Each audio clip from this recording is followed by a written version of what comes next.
लेकिन वो demon king की पावर अवेकन कर लेता है, जिसकी वजह से उस समय और स्पेस को जैसे चाहे बदल सकता है। यहाँ तक कि जब वो पैदा हुआ था वो अपनी माँ के पेट से चल के बाहर आया था, पर उसे तो बस नूडल से मतलब था। तो जब एक जायंट फ्रॉग ने उसकी सिटी पे हमला किया और उसकी वजह से उसका नूडल नीचे गिर गया, वैंग उस एस रैंक मॉन्स्टर को एक ही किक में खत्म कर देता है। पर वो अपनी एबिलिटीज को सीक्रेट रखता है ताकि वो एक ऑर्डिनरी लाइफ जी पाए। इसके बाद वैंग स्कूल जा रहा होता है और आज उसके स्कूल का पहला दिन है, लेकिन वहाँ उसके सीनियर्स उसे बुली करने लगते हैं क्योंकि उसकी फोर्स वैल्यू सबसे कम है और उससे उसके सारे पैसे मांगने लगते हैं। लेकिन तभी अचानक से ही एक फायर अटैक उन बुलीज पे गिरता है। ये हमला स्कूल की सबसे सुंदर कुड़ी सन रोंग ने किया था और उसको देख के सभी बुलीज डर के भाग जाते हैं। उन सभी के जाने के बाद वो वैंग से कहती है कि वो हमेशा उसे प्रोटेक्ट करेगी, पर वैंग उसे 10 रुपए पकड़ा देता है, तुम्हें तो कोई 10 रुपए में भी ना खरीदे, और वहां से चला जाता है। कुछ देर बाद प्रिंसिपल उनके सामने आता है और वो सभी को एंट्रेंस एग्जाम के बारे में बताता है जो कि उनके स्पिरिट फोर्स पावर को मेजर करेगी और जिसका स्कोर सबसे हाई होगा वो एलीट क्लास में एंटर करेगा। सबसे पहला नंबर इस चोमू का था। जब वो अंदर जाता है तो वो एक बड़े से फ्रॉग को देख के डर जाता है। ये उसी फ्रॉग की स्पिरिट थी जिसे वैंग ने बचपन में हराया था। पर जब वो चोमू उसे पंच करता है उसे समझ में आ जाता है कि इस कहानी का हीरो तो वो बिल्कुल भी नहीं है। इसके बाद एक एक करके सभी स्टूडेंट्स की बैंड बज रही थी, जिसके बाद चैन चाओ की बारी थी। वो अपनी पावर अनलीश करके उस फ्रॉग पे हमला करता है। उसकी फोर्स फील्ड से झटका खा के वो भी पीछे आता है, लेकिन बाकियों की तरह वो जमीन पे गिरता नहीं है। उसका स्कोर हुआ था 938, जिसकी वजह से उसकी एंट्री सीधा एलीट क्लास में होती है। लेकिन जब सनरोंग की बारी आती है वो उस फ्रॉग पे हमला करती है और वो फ्रॉग ही पीछे चला जाता है, जिसकी वजह से वो पहली स्टूडेंट बनती है जिसका स्कोर की 2019 था। वैंग का नंबर आखिरी में आता है। वो अपनी असली ताकत को छुपाना चाहता था ताकि सभी को लगे कि वो नॉर्मल है, लेकिन जैसे ही वैंग टेस्ट देने के लिए पहुंचता है फ्रॉग उसे सेंस करके डर जाता है और कहता है ये यहाँ कैसे आ गया। तभी हम फ्लैशबैक में देखते हैं कि आखिर उस दिन हुआ क्या था। जब जू फ्रॉग से लड़ने के लिए जा रहा था, फ्रॉग उल्टे हाथ का उसे देख के नीचे गिरा देता है। इसके बाद वो फ्रॉग जू को खत्म ही करने वाला था, लेकिन अपने नूडल का पैकेट ढूंढता हुआ वहाँ वैंग पहुंच जाता है और वो एक ही लात में उस फ्रॉग को हरा देता है। वहीं प्रेजेंट में उस फ्रॉग की फटी पड़ी है और वैंग अपनी फोर्स की वैल्यू सबसे कम रख के उस पे हमला करता है, लेकिन उसके इम्पैक्ट से ही सिग्नल गायब हो जाता है और सभी देखते हैं कि फ्रॉग तो चारों खाने चित हो रखा है और वैंग का स्कोर इतना ज्यादा हाई था कि वो डिस्प्ले भी उसे दिखाने के लिए कम पड़ जाता है। पर उसने तो फ्रॉग को टच भी नहीं किया था, पर वो फ्रॉग पूरी तरह से गायब होने लगता है। वहीं सन को शक हो जाता है कि हाँ कुछ तो गड़बड़ है। वहीं वैंग नोटिस करता है कि वो फ्रॉग मरने का नाटक कर रहा है ताकि वो उसकी और कुटाई ना करे। रिजल्ट को देखते हुए एग्जामिनर उसे एलीट क्लास में डाल देता है। पहली क्लास में टीचर उन्हें दिखाती है कि कैसे वो दूसरे डायमेंशन से क्रीचर्स को समन कर सकते हैं अपने फोर्स लेवल का यूज करके। छपरी चैन अपनी पावर को शो ऑफ करने जाता है।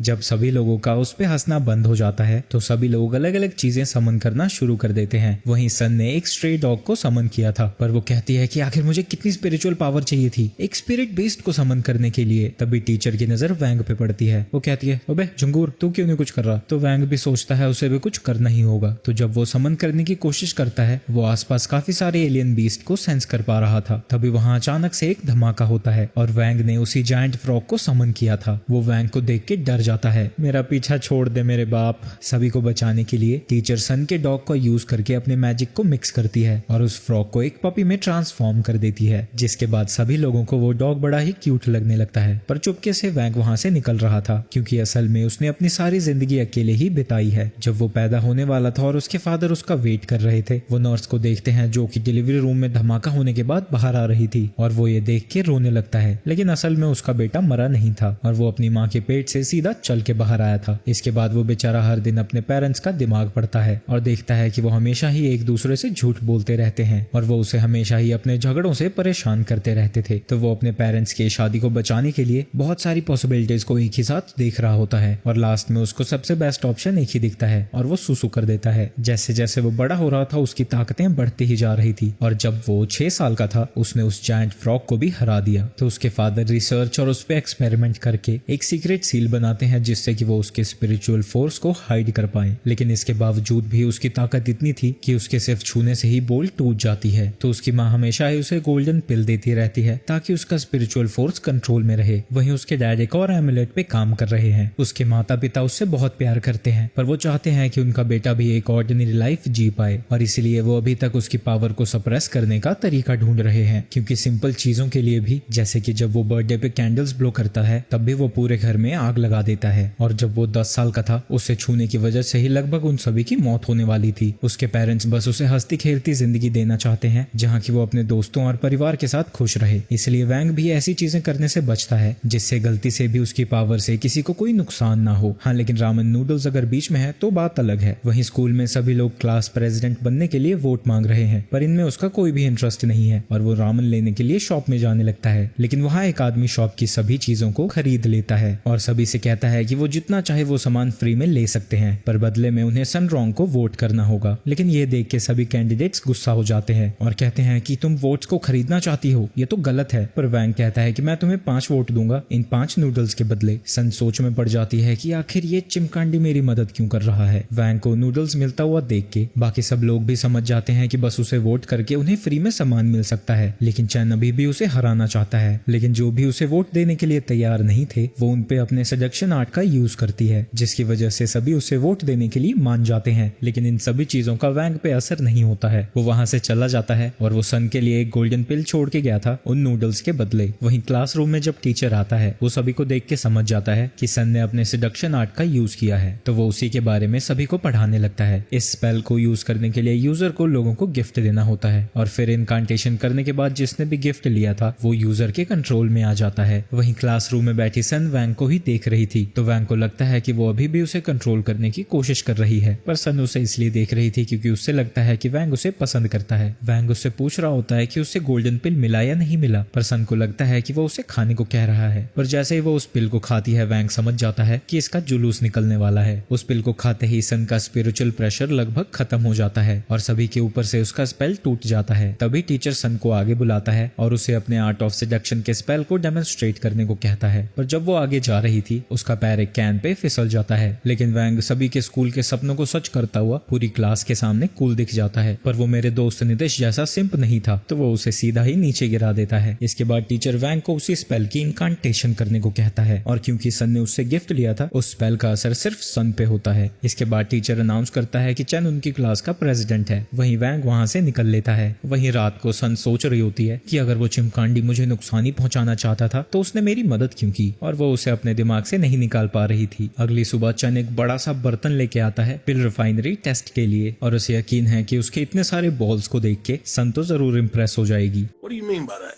पर जब सन स्कूल पहुंचती है वो लिमो में आई थी और उसके स्वागत के लिए एक पूरा बैंड है और 10-12 जने खड़े हो रखे हैं। क्या फॉरेन की प्राइम मिनिस्टर है क्या चल रहा है यहाँ? बेचारा चैन उसे गुड मॉर्निंग कहता है, लेकिन सन उस पर बिना ध्यान दिए हुए वैंग को बुलाने लगती है। वहीं उसकी तरफ देखते ही वैंग को पता लग जाता है कि उसने सन को सेड्यूस कर दिया है, तो वो उसके पास जाता है और एक ही झटके में स्पेल को तोड़ देता है। वहीं सन ब्लश करने लगती है। वहीं क्लासरूम में टीचर उन्हें चीते की फुर्ती से गोल्डन पिल बनाने का तरीका बताती है, लेकिन एक भी स्टूडेंट को समझ में नहीं आता कि हुआ क्या। इसके बाद सभी गोल्डन पिल बनाने लग जाते हैं। वहीं सन रॉन्ग तो सीधा रिफाइनरी मशीन लेके आई थी, पर वैंग गोल्डन पिल बनाने के लिए माइक्रोवेव का यूज करता है। वहीं हाउ के पास एक मैजिक टूल था जो कि अपने आप ही सब कुछ कंट्रोल करके पिल बना देगा। वहीं चैन का बर्तन उसके मुंह पे ही फट जाता है और वो बेचारा रोता हुआ वहां से भाग जाता है। इसके बाद टीचर सभी को कहती है कि वो 7 घंटे वेट करेंगे जब तक कि पिल्स रिफाइन नहीं हो जाते। लेकिन सभी के जाने के बाद वैंग का डॉग उस मैजिकल टूल को खाने की सोच रहा था ताकि वो अपनी पावर को फिर से धीरे धीरे बढ़ा पाए। लेकिन तभी वहां वैंग आ जाता है जिसे देख के फ्रॉगी 2 भागने लगता है और वैंग उसका पीछा करता है। पर ये सब कुछ उस कुत्ते का प्लान था उससे पीछा छुड़ाने का। लेकिन जैसे ही वो वापस मुड़ता है वैंग उसके सामने ही खड़ा था। वो वैंग से दया की भीख मांगता है पर वैंग उसे खींच के लात मारता है। वहीं चैन अभी भी भाग रहा है क्योंकि उसने इस क्लास के लिए अपने फादर से उस पॉट को मांगा था। उसे पता है कि उसके फादर उसकी गर्दन काट देंगे क्योंकि वो पॉट उनकी फैमिली ट्रेजर है जो कि उसने तबाह भी कर दिया और फर्स्ट प्लेस भी नहीं लेके आया। वहीं वैंग हाउ का फर्नेस लेके कहीं जा रहा था। हाउ को लगता है कि वो उसका फर्नेस चुरा रहा था और उस पे अपनी पॉइजन गन तान देता है। वैंग उसे समझाने की कोशिश करता है कि इसे फ्रॉगी 2 ने खा लिया था और वो तो बस इसे धोके वापस ला रहा था। लेकिन हाउ को उसकी बातों पे यकीन नहीं होता और अपने ट्रेजर की इतनी बुरी हालत देख के वो उसे शूट कर देता है। वैंग उसके अटैक को डॉज कर लेता है लेकिन उसके पीछे से चैन आ रहा था और वो पॉइजन सीधा उसके मुंह में चला जाता है। कुछ देर पहले ही चैन का दौड़ते दौड़ते दिमाग खराब होने लगता है और वो देखता है कि कैसे सन वैंग की बाहों में जा रही है, तो अपने प्यार को चुराने वाले को मारने जा रहा था। ये देख के हाउ डर से चिल्लाने लगता है। इसके बाद वो रिफाइनरी में उसकी बॉडी को ले जाते हैं। हाउ वैंग लिंग से कहता है कि अगर तुम एंटीडोट बनाने में मेरी मदद करोगे तो मैं तुम्हें मेरी फर्नेस चुराने के लिए ब्लेम नहीं करूंगा। इसके बाद वो सभी इंग्रेडिएंट्स को इकट्ठा करते हैं और उस बर्तन में डाल के एंटीडोट बनाने लगते हैं, पर उसे पूरी तरह से बनने में 4 घंटे लगने वाले हैं। और हाउ ये सोच के परेशान हो जाता है क्योंकि उनकी टीचर 2 घंटे में वापस आ जाएगी। वहीं फ्रॉगी 2 भी वहां वापस पहुंच चुका है और वो फिर से उस बर्तन को खाने की कोशिश कर रहा है, लेकिन हाउ अपनी सील से उस पे हमला कर देता है। और जब वो फर्नेस को वापस चेक करने जाते हैं वो देखते हैं कि फ्रॉगी 2 की आग की वजह से उसका प्रोसेस तेज हो चुका है। तो वो दोनों मिलके फ्रॉगी को टेबल पे पटकते हैं और जबरदस्ती उससे उसकी पावर निकाल के फर्नेस को और तेजी से चलाते हैं। वैंग उससे पूछता है कि वो इस पावर को छुपा के क्यों रख रहा था। फ्रॉगी बताता है कि वो टाइमलाइंस को तेज भी कर सकता है और रिवर्स भी कर सकता है। ये सुन के वो दोनों समझ जाते हैं कि वो इसका फायदा उठा सकते हैं। उन्होंने 2 एंटीडोट बनाए थे और वो उस फ्रॉग को एक पॉइजन देके के उस पे एंटीडोट चेक करते हैं, जिसके बाद वो चन को वो एंटीडोट देते हैं। लेकिन तभी वहां बाकी के टीचर और स्टूडेंट्स आने लगते हैं। हाउ घबरा जाता है और बाहर चला जाता है उन सभी का ध्यान भटकाने के लिए, लेकिन टीचर उसके लिए 1 सेकंड भी नहीं रुकती है और वो सबसे पहले हाउ को देखने जाती है कि उसने कोई पिल बनाया भी है या नहीं। हाउ को यकीन था कि उसमें तो कोई पिल होगा ही नहीं, लेकिन उसमें से एक गोल्डन पिल निकल आता है। हाउ समझ जाता है कि वैंग ने अपनी पिल उसके फर्नेस में डाली थी, पर उसके बाद वैंग की बारी थी और वो टीचर वैंग को डांट लगाने लगती है क्योंकि उसकी पिल जल चुकी थी। हाउ समझ जाता है कि वैंग ने अपनी पिल उसके फर्नेस में डाल दी और उसकी जली हुई पिल अपने माइक्रोवेव में। ये देख के हाउ को लगता है कि वैंग इस दुनिया का सबसे अच्छा दोस्त है, पर असल में वैंग ने कुछ भी नहीं किया था। जब वो बर्तन को धो रहा था तो पिल उसमें पहले ही बन चुकी थी और उन्होंने एंटीडोट उस पिल के साथ ही बना दिया था। उसकी पिल तो इसलिए नहीं बनी क्योंकि माइक्रोवेव भी उसी के जितना यूजलेस है, लेकिन वैंग भी चन और उसके बर्तन जितना यूजलेस नहीं बन पाया। जब चन की आंखें खुलती है वो देखता है कि उसका बर्तन रिपेयर हो चुका है और हाउ चन को वैंग का शुक्रिया अदा करने को कहता है क्योंकि ये सब उसी ने किया था। जिसके बाद चन रोते हुए वैंग को हग कर लेता है। वहीं अगले दिन क्लास के खत्म होने के बाद सन सीधा वैंग के पास जाती है और सीधा उसे कल डेट पे जाने के लिए पूछ लेती है। वहीं स्कूल के बाहर से 2 किलर्स सन को शूट करने आए थे, लेकिन जैसे ही वह गोली चलाते हैं वैंग इसे डिटेक्ट कर लेता है और अपनी पावर से उनकी गोलियों को डिफ्लेक्ट कर देता है। वहीं क्लासरूम में ये सीन चल रहा था।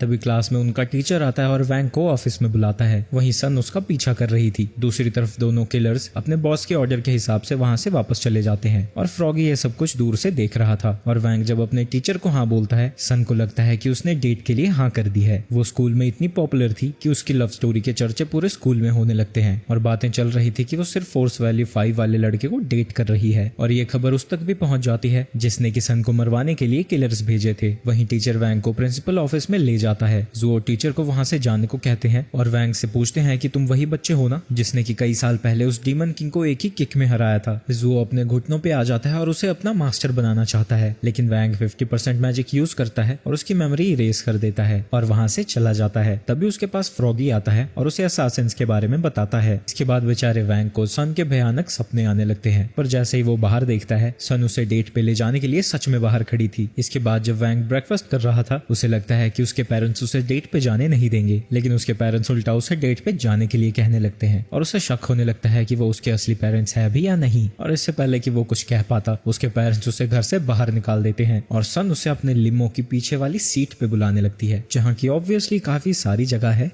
समझ रहे हो। इसके बाद वो वहां से चले जाते हैं, लेकिन वो असासिन्स अभी भी उनका पीछा कर रहे हैं। वहीं सन वैंग को बताती है कि वो उसे एक बहुत ही मस्त जगह लेके जा रही है जिसका कि नाम हेवनली पैराडाइज है। ये प्रॉपर्टी उसकी फैमिली ने बनाई है ताकि वो जिससे प्यार करती है उसके साथ वो यहाँ समय बिता पाए, और वो यहाँ पहली बार आई है। वहीं वांगलिंग का मुंह ऐसा बन जाता है जैसे किसी ने वहाँ पाद मारी हो, पर सन कहती है कि वो तो बस मजाक कर रही थी और उसकी फैमिली ने उन दोनों के लिए ये जगह अभी के लिए खाली करवाई है। वहाँ पहुंचने के बाद सन अपने सभी बॉडीगार्ड्स को वहाँ से जाने को कह देती है ताकि वो अपने फ्यूचर हस्बैंड के साथ टाइम स्पेंड कर पाए, लेकिन 5 मिनट के अंदर अंदर ही वो असासिन सभी बॉडीगार्ड्स को ढेर कर देते हैं। वैंग और सन घूम ही रहे होते हैं कि एक असासिन उन पे गोली चला देता है, पर वैंग उसकी गोली को अपने दांतों से पकड़ लेता है और उसकी बुलेट को वापस से उसकी गन में फेंक देता है, जिससे वो उड़ता हुआ पीछे जाता है। वहीं ये सभी चीजें करते हुए सन उसे देख लेती है, पर वैंग उसकी भी मेमोरीज को इरेज कर देता है। वहीं दूसरी तरफ असासिन्स को लग रहा होता है कि इन गन्स का इतना रिकॉइल कैसे है। इसके बाद जब वो जगह घूम रहे होते हैं असासिन्स उनका पीछा जारी रखते हैं और और उन्हें मारने की कोशिश करते रहते हैं, पर वैंग बार बार सन को बचा लेता है और जब भी सन उसे देख लेती थी वो उसकी मेमोरीज मिटा देता था। ऐसे ही करते करते रात हो जाती है और असासिन सोच में पड़ जाते हैं कि यहाँ चल क्या रहा है। इसके बाद वो दोनों झूले पे चढ़ जाते हैं और उनके पीछे पीछे असासिन भी पहुंच जाते हैं। ज़ुओ ये सब देख लेता है और कहता है कि मास्टर खतरे में है और बैकअप के लिए कॉल कर देता है। जब ये हंसों का जोड़ा आसमान में पहुंचता है फायरवर्क्स शुरू हो जाते हैं और जब वैंग की नजरें उन पे जाती हैं तभी वहां असासिन पहुंच जाते हैं और उनके सर पे अपनी बंदूक रख देते हैं। तभी सन खड़ी होती है और कहती है कि तुम मुझे मारने आए हो, मेरे दोस्त को जाने दो। लेकिन वैंग खड़ा होता है और अपनी ताकत से एक असासिन को वहां से उड़ा के फेंकता है। ये देख के दूसरे असासिन की फट जाती है लेकिन वो उसे भी कार्ड से बाहर फेंक देता है और उस पे एक फायर के अटैक से हमला करता है। इसके बाद वहां और भी ज्यादा आतिशबाजी होने लगती है और वैंग सन से प्रॉमिस करने को कहता है कि वो इस बात को सीक्रेट रखेगी। जिंदगी में पहली बार था कि वो अपने माँ बाप के अलावा किसी और को भी अपना सीक्रेट बताना चाहता था और इस तरह से उनकी नई रिलेशनशिप शुरू हो जाती है। अगले दिन सन स्कूल पहुंचती है। वहाँ टीचर उसे बताता है कि जिन लोगों ने उसको मारने की कोशिश की थी वो अभी भी जिंदा हैं और वो सभी सन को मारने के लिए एक नया प्लान बना रहे हैं। पर सन कहती है कि उसे अटैक के बारे में कुछ याद नहीं है। तभी वहाँ ज़ुओ पहुंचता है और कहता है कि तुमने असासिन इसलिए नहीं देखे क्योंकि उन्हें मैंने पकड़ लिया था। वो ऐसा इसलिए कह रहा था क्योंकि कल वैंग ने अपनी पावर से उसे ये याद रखने को कहा था कि उसी ने असासिन्स को भगाया था। इसके बाद वो उन्हें शैडो किल ऑर्डर दिखाता है और कहता है कि जिसके लिए भी ये ऑर्डर इशू किया जाता है उसका मरना तय है। ये सब सुन के असासिन के बॉस को लगता है कि वो ज़ुओ ही था जिसने कि उसके प्लान को बर्बाद किया था। वहीं ज़ुओ ने सन की प्रोटेक्शन के लिए पूरे स्कूल की सिक्योरिटी बढ़ा दी है। स्कूल के बाहर के साथ साथ स्कूल के अंदर भी काफी प्रोटेक्शन है, लेकिन इतनी ज्यादा सिक्योरिटी होने के बावजूद भी स्कूल यार्ड के अंदर जमीन से एक निंजा बाहर आता है जिसका नाम ज़ू फैंग है और वो एक रबर के खिलौने से गार्ड को बेहोश कर देता है। जिसके बाद देखते ही देखते वो कई सारे गार्ड्स को ठिकाने लगा देता है। वहीं हॉल के अंदर भी एक और निंजा पहुंच जाता है जिसका कि नाम ज़ू यिंग होता है और वो सभी बॉडीगार्ड्स को खिड़कियों से बाहर फेंक देता है। लेकिन तभी वो एक चौक के हमले को डॉज करता है और वो चौक जब दीवार से टकराती है वो दीवार लगभग गिर जाती है। ये हमला सन के टीचर ने किया था। वहीं वैंग लिंग को नोटिफिकेशन आती है कि उसने फ्री नूडल्स जीते हैं और वो 15 मिनट में ड्रोन के द्वारा उसके पास डिलीवर कर दिए जाएंगे। दूसरी तरफ उनका टीचर निंजा के सारे अटैक्स डॉज कर रहा था। जिसके बाद वो निंजा एक ही साथ अपने दोनों वेपन से उस पे हमला करता है और एन वक्त पे दोनों वेपन्स को एक्सपैंड कर देता है। लेकिन ज़ू कांग उसके दोनों ही वेपन्स को अपने हाथों से तोड़ देता है। ये देख के ज़ू यिंग उसके ऊपर पॉइजन से हमला करता है और खुद वहां से भागने लगता है, लेकिन वो दरवाजे से टकरा जाता है जैसे ही वैंग लिंग बाहर आ रहा था। वहीं ज़ू फैंग ने बाहर और भी ज्यादा गार्ड्स को हरा दिया था। लेकिन जब वो वहां से जा रहा था उसे सामने एक डॉग दिखता है। वो उसके साथ खेलने की कोशिश करता है लेकिन फ्रॉगी उसे काट लेता है तो वो उसे दूर फेंक देता है। लेकिन फिर उसे पता चलता है कि उस डॉग ने उसकी स्पिरिचुअल फोर्स को अब्सॉर्ब कर लिया था और साथ ही उसकी लाइफ एनर्जी को भी खींच लिया था। तभी फ्रॉगी अपने असली रूप में आ जाता है और उसके ऊपर एक पावरफुल अटैक से हमला कर देता है। ज़ू फैंग वहां से भागने की कोशिश करता है लेकिन उसकी रीढ़ की हड्डी टूट जाती है और वो फ्रॉगी के अटैक से नहीं बच पाता। वहीं एक और निंजा जिसका कि नाम ज़ूजियान है वो भी स्कूल में पहुंच चुका है। वो अपनी इनविजिबिलिटी स्किल का यूज करके वहां तक छुप के पहुंचा था और अपने हैमर के एक पावरफुल अटैक को चार्ज कर रहा है जिससे कि वो पूरे स्कूल को एक ही हमले से तबाह कर सके। लेकिन तभी वहां अपने गिफ्ट को क्लेम करने के लिए वैंग पहुंच जाता है और वो उससे कहता है कि तुम यहाँ क्या कर रहे हो। इसके बाद वैंग अपना पैकेट लेके वहां से जा रहा होता है तो जियान को लगता है कि वो बस उसके पैकेज की बात कर रहा था और उसने उसे अभी नहीं देखा है। पर वैंग कहता है कि नहीं नहीं, मैं तो तुमसे ही बात कर रहा था, तुम जैसा नल्ला निंजा तो मैंने आज तक नहीं देखा। ये सुन के ज़ू जियान को गुस्सा आ जाता है और वो अपनी पूरी ताकत से वैंग पे हमला करता है। लेकिन वैंग को कुछ भी नहीं होता और उल्टा उसका हैमर ही टूट जाता है और उसके इंटरनल ऑर्गन्स डैमेज हो जाते हैं। वैंग जब उसे घसीट के कहीं लेके जा रहा था ज़ू वहां पहुंच जाता है और कहता है कि मास्टर मैं आपको इस बार नहीं भूलूंगा। लेकिन वैंग इस बार उस पे एक नया स्पेल कास्ट करता है जिससे उसे लगता है कि उसी ने इस असासिन को मारा है। जब बाकी के स्टूडेंट्स वहां आते हैं वैंग एक्टिंग करता है कि वो घायल हो चुका है और ज़ू सभी को बताता है हमले के दौरान वो घायल हो गया और उसे डॉक्टर की जरूरत है। वहीं इसके बाद कई दिनों तक वैंग लिंग बीमार होने का नाटक करता है और घर पे ही पड़ा रहता है। सन को उसकी चिंता हो रही थी तो वो अपने कॉन्टैक्ट से सबसे बेस्ट डॉक्टर्स को उसके पास भेजती है और उसके लिए एक हीलिंग मशीन भी भेज देती है। उसकी माताश्री उसके लिए खाना लाती हैं और कहती हैं कितने दिनों तक ये एक्टिंग करते रहोगे, अब 10 दिन हो चुके हैं। तभी वहाँ वैंग लिंग के दोस्त आ जाते हैं। सन उसे एक भयंकर सा इंजेक्शन देने लगती है ताकि वो ठीक हो जाए पर वैंग कहता है कि मैं बिल्कुल ठीक हूँ और तुरंत ही बिस्तर से बाहर आ जाता है। और इसके बाद वो सभी एक जगह बैठ के अपने स्पिरिचुअल पावर टेस्ट को देने की तैयारी करने लगते हैं। सबसे पहले चैन आगे जाता है और वो अपनी स्पिरिचुअल फोर्स को अपनी बॉडी के बाहर एक बॉल के रूप में बनाता है। हाउ कहता है कि ये तो एंट्रेंस वाली एग्जाम जितना ही है तो ये लोग फिर से क्यों टेस्ट कर रहे हैं। चैन कहता है कि ये वो फोर्स है जो कि हमारी बॉडी के बाहर होता है। अपनी फोर्स को अपनी बॉडी के बाहर विजुअलाइज करना काफी मुश्किल है और इसके लिए काफी ट्रेनिंग लगती है क्योंकि इसके जरिए तुम अपनी अपनी स्पिरिचुअल पावर को किसी भी शेप में ढाल सकते हो। वहीं किसी और हाई स्कूल में भी काफी सारे स्टूडेंट्स अपनी स्पिरिचुअल फोर्स मेजर कर रहे थे। लियांग ज़ेंग जब अपनी फोर्स को टेस्ट करता है उसका स्कोर 1950 आया था। ये देख के सभी स्टूडेंट्स को लगता है ये तो बिल्कुल ही नाकारा है, तुम तो हमारे साथ बैठने के भी लायक नहीं हो। तो उनका लीडर टैंग खड़ा होता है और सभी को अपनी ताकत दिखाना शुरू करता है। वो जब अपनी स्पिरिचुअल फोर्स विजुअलाइज कर रहा था, चारों तरफ बहुत ही तेज हवा चलने लगती है और सिस्टम में नंबर बढ़ते ही जाते हैं जब तक कि वो टॉप पे नहीं पहुंच जाता और सभी स्टूडेंट्स उसके लिए चेयर करने लगते हैं। वहीं दूसरी तरफ हाउ ने बस एक छोटी सी बॉल बनाई थी और इस शर्मनाक रिजल्ट के बदले वो अपनी मौत को सीधा गले लगा लेना चाहता था। सन कहती है कि वो अपना टेस्ट कभी और देगी क्योंकि उसे डर है कि वो कहीं पूरे घर को ही तबाह न कर दे, लेकिन दोनों लौंडे उसे कन्विंस कर लेते हैं कि वो अभी ही अपना टेस्ट दे। जब वो अपना टेस्ट देना खत्म करती है, सिस्टम उसे सेकंड पोजीशन पे पहुंचा देता है। ये देख के फैक्शन 59 के लोग भी हैरान हो जाते हैं। इसके बाद वैंग लिंग की बारी थी। वो बेचारा सोचता है कि इसके लिए मैंने तैयारी तो नहीं की, पर किसी न किसी तरीके से तो बच ही जाऊंगा। तो वो अपने स्फेयर को अर्थ के बाहर बना देता है, क्योंकि जब वो स्फेयर छोटा सा ही था वो लगभग उसके दोस्तों को वहां से उड़ा देता है। जो स्फेयर वैंग ने बनाया है वो लगभग अर्थ के जितना बड़ा है और सिस्टम उसका स्कोर नल दिखाता है। सब सोच में पड़ जाते हैं इस नल का मतलब क्या है, क्या इसका स्कोर 0 है, लेकिन सिस्टम उसे सीधा टॉप पे पहुंचा देता है। जब ये चीज फैक्शन 59 के लोग देखते हैं, उन्हें लगता है कि सिस्टम में कुछ गड़बड़ हुई होगी, क्योंकि उन्होंने कभी भी इस वैंगलिंग का नाम नहीं सुना था। जब वैंग के दोस्त वहां से जा रहे होते हैं, हाउ कह रहा होता है कि उसका स्कोर बहुत कम है, तो वो सिस्टम को हैक करके उसको बढ़ाएगा। जिसके बाद जब हाउ सिस्टम हैक कर रहा होता है, वैंग उसके बगल में ही बैठा था। वैंग चाहता था कि हाउ उसका स्कोर कम कर दे। हाउ एक पासवर्ड फॉर्मेशन स्क्रोल का यूज करता है और पूरे रूम में एक स्पेल कास्ट करके पासवर्ड ढूंढने की कोशिश करता है, लेकिन इतना सब कुछ करने के बाद भी उसे पासवर्ड नहीं पता लगता। पर वैंग कहता है कि पासवर्ड बस वो 8 स्टार्स थे,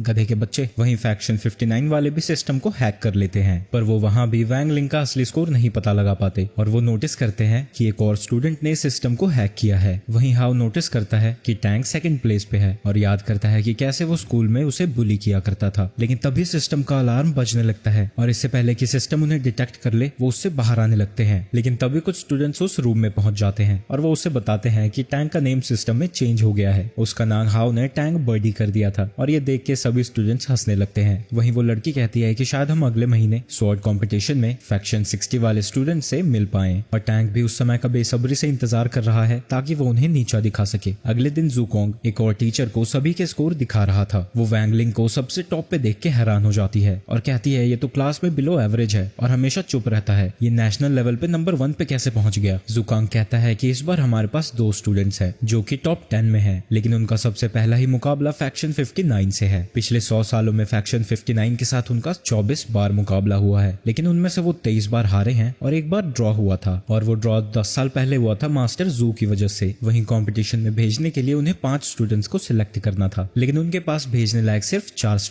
ट्रांसफॉर्मेशन मैजिक यूज करता है, लेकिन उसका चेहरा देख के सभी लोग डर जाते हैं। तो जो कहता है कि चलो ये जरूरी भी नहीं है कि वो ट्रांसफॉर्म हो। इसके बाद टीचर कहती है कि वो फिर भी कंपटीशन में हिस्सा नहीं ले सकता क्योंकि फ्रॉगी की पावर 5000 डिटेक्ट होती है और वो सीधा सेकंड पोजीशन पे पहुंच जाता है। इसके बाद सभी स्टूडेंट्स छुट्टी के बाद घर पहुंचते हैं और रात को टीचर सभी को बताता है कि वो सभी स्वॉर्ड कंपटीशन के लिए सिलेक्ट हुए हैं और उनके पास 3 दिन है अपनी स्पिरिचुअल स्वॉर्ड को प्रिपेयर करने के लिए। इसके बाद एक एक करके सभी स्टूडेंट्स अपनी स्वॉर्ड दिखाने लगते हैं और जैसा कि सबको पता था, सन रोंग की स्वॉर्ड सबसे बेहतर थी और यहाँ तक कि उसकी फैमिली ने ऐसी 13 स्वॉर्ड बनाई है ताकि अगर उसकी स्वॉर्ड डैमेज हो जाती है तो वो दूसरी यूज कर सके। हाउ कहता है कि फ्रॉगी तो एक कुत्ता है, उसके पास तलवार कहाँ से आएगी, लेकिन फ्रॉगी भी अपनी तलवार के साथ फोटो भेज देता है। लेकिन अभी तक वैंगलिंग ने अपनी स्वॉर्ड नहीं दिखाई थी, तो सभी लोग उससे पूछते हैं कि तुम्हारे पास स्वॉर्ड है भी या नहीं। वैंगलिंग कहता है कि हाँ मेरे पास है। वो अपनी तलवार लेने के लिए बेसमेंट में जाता है, लेकिन तभी स्वॉर्ड की स्पिरिट डब्बे में से बाहर आने लगती है और वो जल्दी से उसे वापस डब्बे में घुसा देता है। वहीं दूसरी तरफ टैंक से टीचर कह रही होती है कि तुम्हारी टीम में सिर्फ 4 मेंबर हैं। टैंक कहता है कि हमारा 5th मेंबर वो इंसान है। तुम क्या कह रहे हो, ये क्या तुम सच में उस इंसान को यूज करना चाहते हो, वो भी अभी? चाहे कुछ भी हो जाए हम इस साल नहीं हार सकते।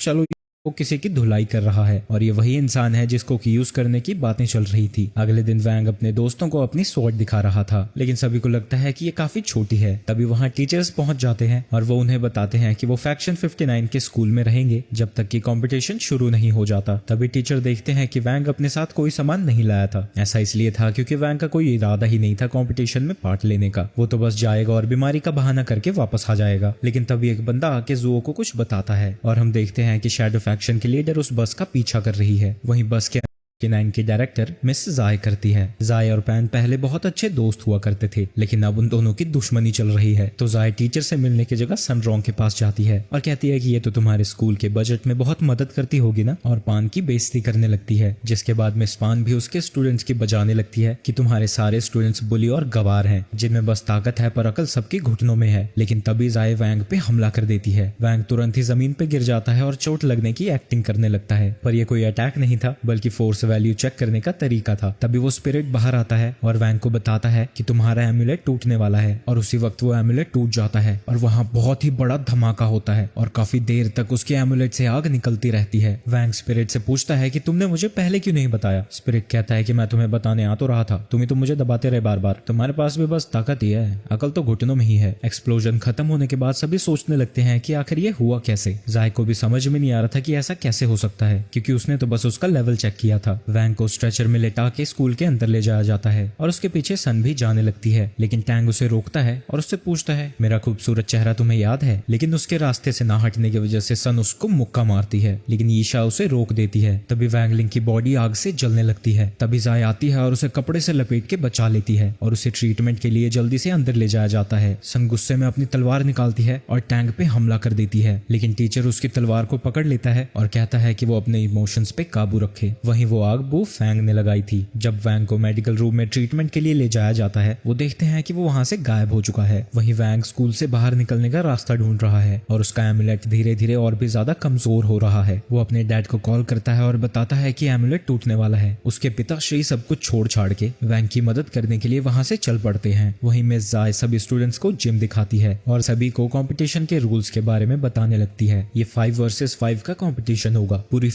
हमारी टीम में तो बस है कि अगर तुम मेरा रोज एक्सेप्ट कर लेती हो तो मैं तुम्हारी तरफ से इन चूजों को हरा सकता हूँ, बस बदले में मुझे एक 1 नाइट स्टैंड चाहिए। ये सुन के चैन उस पे हमला करने जाता है, लेकिन बू फैंग आसानी से उसे दूर फेंक देता है। लेकिन चैन हार नहीं मानता और फिर से उस पे हमला करने जाता है, पर इस बार बू फैंग उसकी बहुत ही ज्यादा बुरी तरह से कुटाई कर देता है और आखिर में उसे जमीन पे पटक देता है। लेकिन चैन अभी भी फिर से खड़ा हो जाता है और वो अपने फादर की बात याद करता है कि चैन फैमिली जहाँ भी अन्याय होता हुआ देखती है वो हमेशा उससे लड़ती है। वो इस बार अपने फ्लेमिंग ऑरा से कवर होके उससे लड़ने जाता है, पर बू फैंग उसका पहले हाथ गायब कर देता है और उसे दूर उठा के फेंक देता है। लेकिन उसी वक्त वैंग आके उसे पकड़ लेता है और साथ ही उसका हाथ भी हील कर देता है। तभी बू फैंग उड़ता हुआ जाता है और वैंग पे हमला करता है, पर वैंग उसके मुक्के को खा लेता है और उसे इग्नोर करता हुआ वहां से चल पड़ता है और वो बू फैंग का फ्लावर सन को पकड़ा देता है। ये उसने कब लिया? मास्टर आप कहो तो मैं इसे ठिकाने लगा दूं। वैंग कहता है नहीं नहीं, अभी शांत रहो। इसके बाद जाय सभी को अपने प्रिपरेशन रूम में जाने को कहती है। वहीं शैडो फैक्शन की लीडर भी वहां पहुंची हुई है। वहीं जू भी गहरी सोच करने के बाद डिसाइड करता है कि वो भी फैक्शन 59 जाएगा। वहीं वैंग वहां से नूडल लेने के लिए चला जाता है। वहीं उन असासिन्स के लीडर जिसका की नाम जियांग है वो उनका पीछा कर रही है। तभी उसके पीछे बुफैंग आता है और पूछता है हुस्न की मलिका आप यहाँ क्या कर रही हैं? जियांग कहती है कि मैं क्लीनिंग डिपार्टमेंट से हूँ। बुफैंग कहता है कि झूठ मत बोलो, मैं जानता हूँ कि तुम फैक्शन 59 से नहीं हो, और क्या तुम मेरी गर्लफ्रेंड बनोगी? इस बंदे को देख के तो मुझे नीतिश की याद आ रही है, पर वो उसे रिजेक्ट करके चली जाती है ये कह के कि बुफैंग की उम्र ज्यादा है। अबे ओ बुढ़िया तू किसको बेवकूफ बना रही है? लेकिन जियांग इनविजिबल मुक्के से उसके मुंह पे मारती है और वो उड़ता हुआ पीछे जाता है। बुफैंग भी इस लड़ाई के लिए खुश है क्योंकि फाइनली वो एक स्ट्रॉन्ग अपोनेंट से लड़ेगा। वो बहुत सारी डार्क एनर्जी को समन करता है ताकि वो एक ही हमले से उस लड़की को खत्म कर दे, लेकिन जियांग अपनी उंगलियों से ही उसके अटैक को दबा देती है और गायब कर देती है। उसी वक्त वैंग भी अपने नूडल्स लेके आ रहा था। तभी वो देखता है कि यहाँ तो अलग ही तरह का BDSM चल रहा है और इससे पहले कि किसी को कुछ पता लगता वो दोनों लड़कों को बांध के छत पे फेंक देती है। तभी वहाँ एक बुढ़ा आता है और वो दोनों सोच रहे होते हैं कि वो इन दोनों लड़कों को नीचे फेंक दें। तभी स्पिरिट कहती है मास्टर अपने इमोशंस पे काबू रखिए, सील टूटने वाली है। वैंग के गुस्से से चारों तरफ आंधी तूफान जैसा मौसम हो जाता है। ये देख के स्पिरिट कहता है मास्टर स्कूल के अंदर फ्री में नूडल्स बांटे जा रहे हैं। ये सुनने के बाद वैंग का गुस्सा शांत हो जाता है। वो बुढ़ा बुफैंग के कुछ बाल काट के जियांग को देता है। तभी बुफैंग ऑफिस में आता है और सभी से कहता है कि वैंग लिंग को किडनैप कर लिया गया है। ये असल में जियांग थी, असली बुफैंग और वैंग तो अभी भी छत पे बंधे हुए हैं। वो बुढ़ा कहता है कि वो तुम्हारे चेहरे का बस कुछ देर के लिए यूज करेगी, उसके बाद तुम्हारा दी एंड कर दिया जाएगा। जिंदा रहने के लिए बुफैंग कहता है कि वो हमेशा से ही शैडो फैक्शन को ज्वाइन करना चाहता था, अगर तुम मुझे खोल दोगे तो मैं तुम्हें सब कुछ बता दूंगा जो तुम जानना चाहते हो। पर वो बुढ़ा कहता है कि ये बाइंडिंग रोप सिर्फ जियांग ही खोल सकती है। ये सुन के बुफैंग कहता है तो तुम्हारे जैसे नीच गलीच बुढ़े को यहाँ क्यों लेके आई? वो बुढ़ा उस पे हमला करता है और वो उसके बड़े ही करीब से जाता है और बुफैंग को उसके सामने ही अपने आने वाले 7 पुश्तों की मौतें दिखने लगती हैं। बुफैंग को समझ नहीं आया था कि असल में वो बुढ़ा बहुत ताकतवर है। वहीं दूसरी तरफ जियांग, जो कि बुफैंग के भेस में है, वो सभी को बताता है कि कैसे वो वैंग लिंग को पकड़ के ले गई और वो बच के कैसे वापस आ गया। जू कहता है कि जरूर वो शैडो फैक्शन की लीडर जियांग होगी और टैंक के कहने पे एशिया स्कूल के अंदर और भी लोगों की स्पिरिचुअल फोर्स को डिटेक्ट करने लगती है। जैसे ही उन्हें उन लोगों की लोकेशन का पता लगता है, सन के बॉडीगार्ड्स उसको पकड़ के वहां से ले जाते हैं ताकि वो उसे सेफ रख सके, लेकिन वो उनकी धुलाई करके वांग लिंग को बचाने के लिए वापस आ जाती है। वहीं उसके बाकी के दोस्त भी उसके साथ लड़ने को तैयार हो जाते हैं और वो सभी वांग को बचाने के लिए वहां से निकल पड़ते हैं। जाय अपने स्टूडेंट से कहती है कि जाओ उनका पीछा करो और पता करो कि वो कितने ज्यादा स्ट्रॉन्ग है। बुफैंग बैंग से कहता है, ओए मुझे पता तुम अपनी पावर का यूज नहीं कर रहे हो, मैंने तुम्हारी असली ताकत देखी है। लेकिन वैंग तो मस्त निन्नी मार रहा है। तभी वो बुढ़ा उनकी तरफ आगे बढ़ने लगता है